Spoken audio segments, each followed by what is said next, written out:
នៅភូមិខ្មែរដ៏ស្ងប់ស្ងាត់មួយរាត្រីក្រោមពន្លឺព្រះច័ន្ទក្មេងតូចម្នាក់ដេកស្រួលលើគ្រែឈើហើយបិទភ្នែកយឺត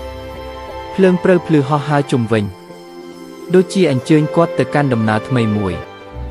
ដំណើរដ៏អស្ចារ្យនៅក្នុងសុបិនគាត់ហោះហើរលើវាលស្រែបៃតងកាត់ទន្លេតូចនិងផ្ទះជើងឈើ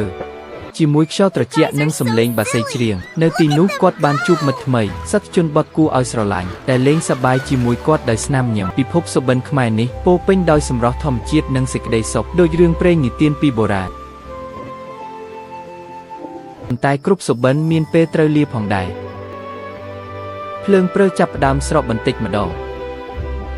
ព្រឹកឡើងពន្លឺថ្ងៃរះចូលតាមបង្អួចឫស្សីក្មេងតូចភ្ញាក់ឡើងដោយស្នាមញញឹមដោយសុបិនដ៏ស្រស់ស្អាតនៅតែរស់នៅក្នុងចិត្តគាត់